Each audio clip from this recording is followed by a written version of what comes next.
So music must have meaning.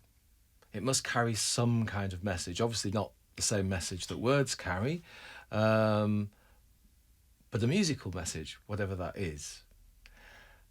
And I think one of the main illustrations of musical meaning is poetry, because obviously poetry is words, but words that are structured into meter and verses and so forth, into a musical structure to give more meaning, to give more truth, more beauty, if you like. So for me, that's the equivalent of groove in music. It's the same thing, the meter or the groove, or I like to call it the rhythmic matrix. This kind of underlying rhythmic structure is something that gives music meaning.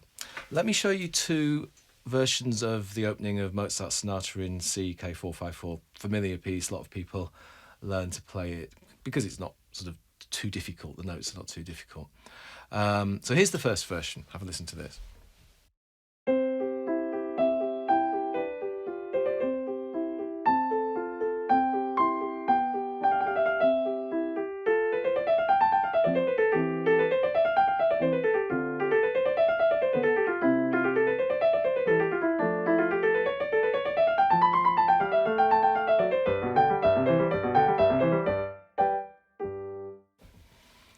So that's the first version.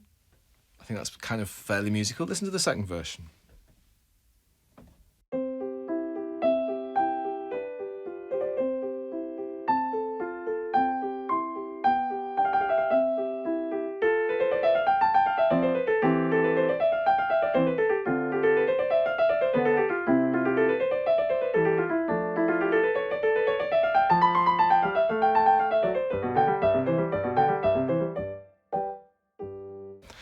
So I think the second one there, I think that one's more musical.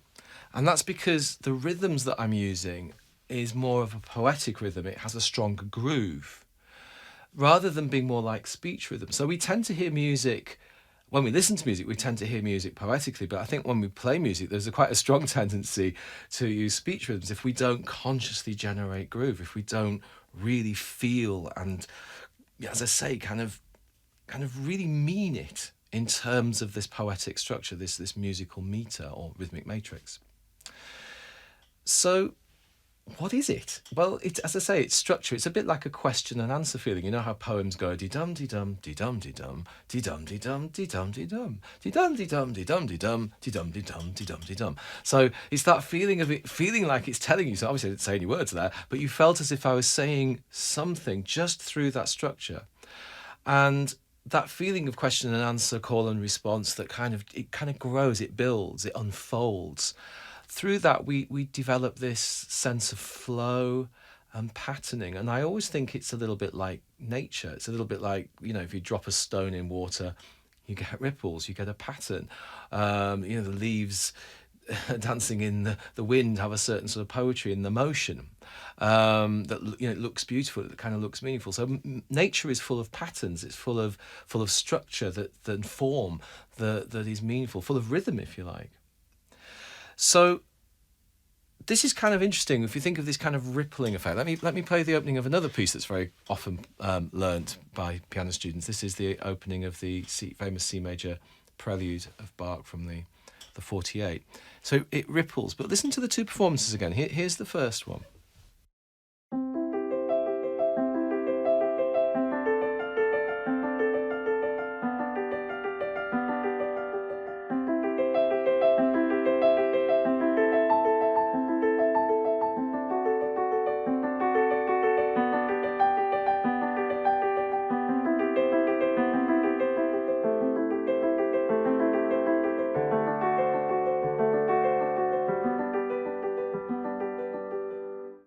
So as a structure, it's kind of just moving forwards. It doesn't go da da da da da da da da da da da da da. That's more poetic. Now, I'm not going to exaggerate that structure. I'll play it in a flowing way. But I think you can still sense now that I'm doing that. See if you can hear the difference.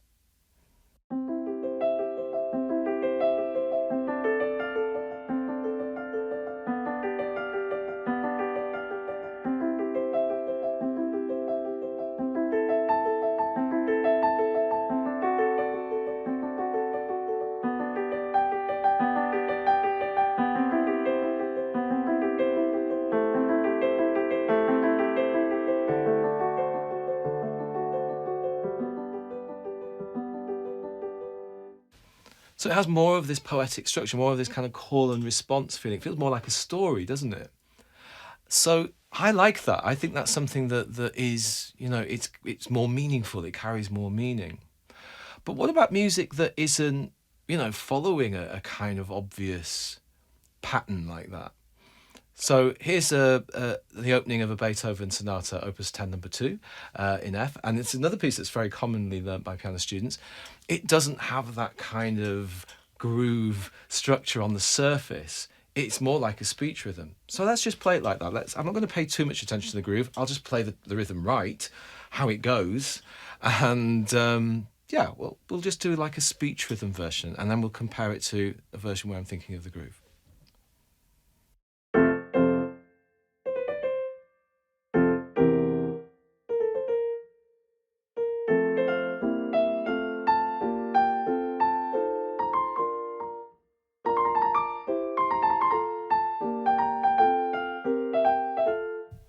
Okay, and now I'm going to feel the groove. But before I play it, let's see what the groove is. It's a really simple one. It's like 4-time, common time.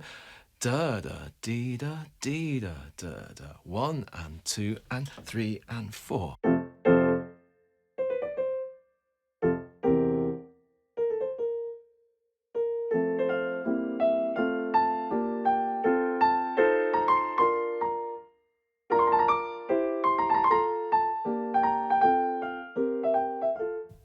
So it feels very different, doesn't it?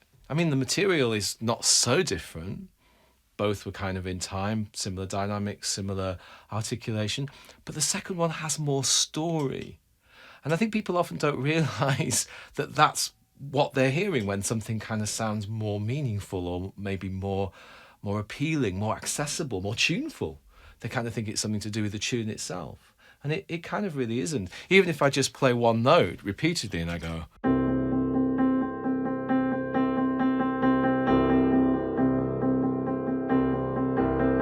it carries a meaning because of the groove. I mean, this is very obvious in certain kinds of music, like, say, jazz funk, where the groove is kind of everything, but it's in all music. This is the way I feel, and I feel it's, there is a tendency for it to be unfashionable in more sort of educated styles of music, classical, modern jazz, that's, more academic, where things probably need to be fashionable in the style. They need to sound more academic, more clever, more cool, maybe. But even in those sorts of music, for me, I prefer it if there's a groove. I mean, we associate groove perhaps more with popular styles. What about music where we can't play with a sort of steady tempo? So there's this style of playing tempo rubato. Surely that makes it more like speech rhythm. Not for me, because the groove can stretch. You can go da da da dee da da dee da da dee da da. So it's a simple groove. It's just 1 2 3 1 2 3 1 2 3 1 2 3 1 2 3 1 2 3 1 2 3 1 2 3. But I can go 1 2 3 1 2 3 1 2 3 1 2 3. And this is what we do in, say, a piece like this Chopin Nocturne, famous Opus 9, number 2, Chopin Nocturne. Beautiful melody. It has this strong groove underneath. In the left hand, the right hand has the melody, and it can stretch.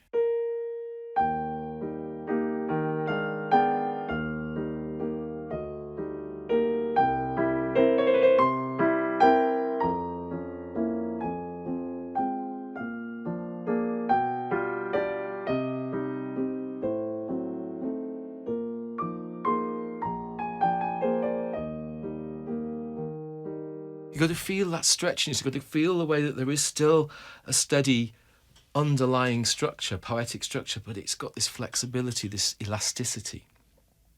If I play it without that feeling and I just do the rubato more in speech rhythms, you get something more like this.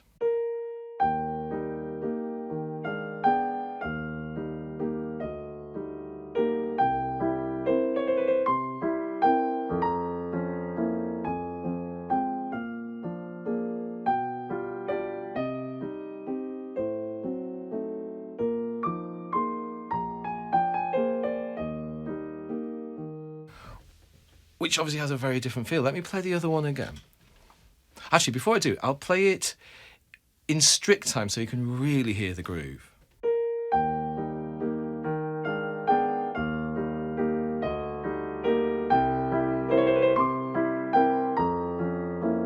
Obviously, that doesn't sound nice. So we need it to stretch, we need it to have this stretch, but not to lose that structure.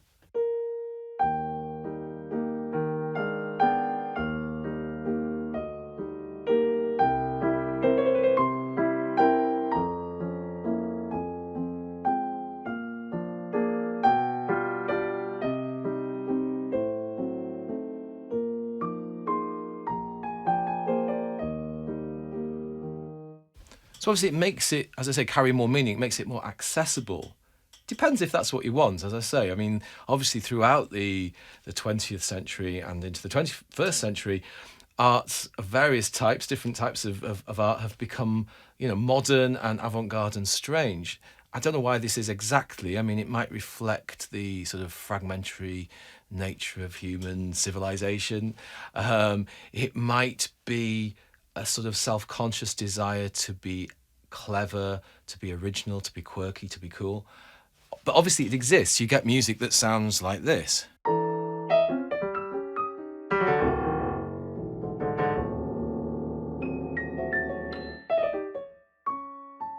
So if we have music that sounds as arrhythmic as that, it's not just atonal. People are very conscious of atonality in music, but this is atonal, but not arrhythmic. This is very rhythmic.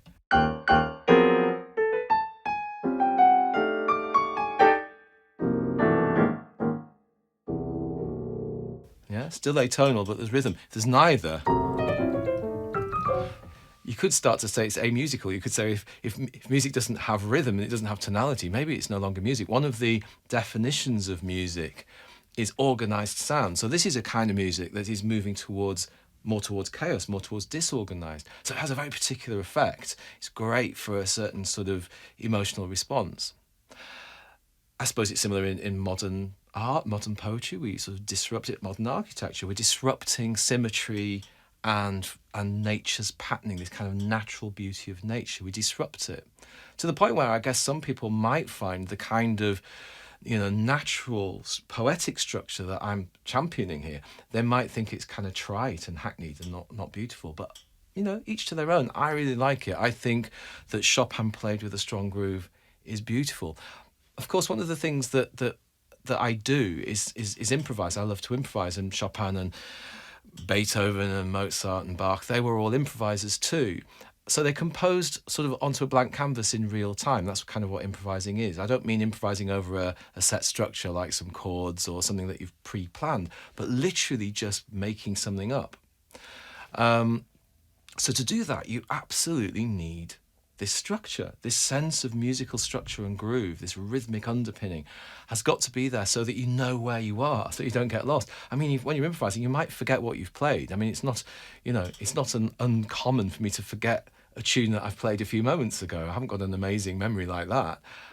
But you can still keep going because I might have forgotten the words that I said a few moments ago, but I haven't forgotten the gist and the general flow. Some of that fluency that I use to improvise is tonal fluency. People are very much more sort of conscious of needing tonal fluency and being able to play the harmonies and the melodies that you can hear in your head. But what about rhythmic fluency? What about knowing where you are in the structure? You could hear in that rhythmic atonal music, it had a sense of structure. So we use that to improvise. So I'm not going to improvise something for you, completely unplanned, but I'm going to tell you what the key is.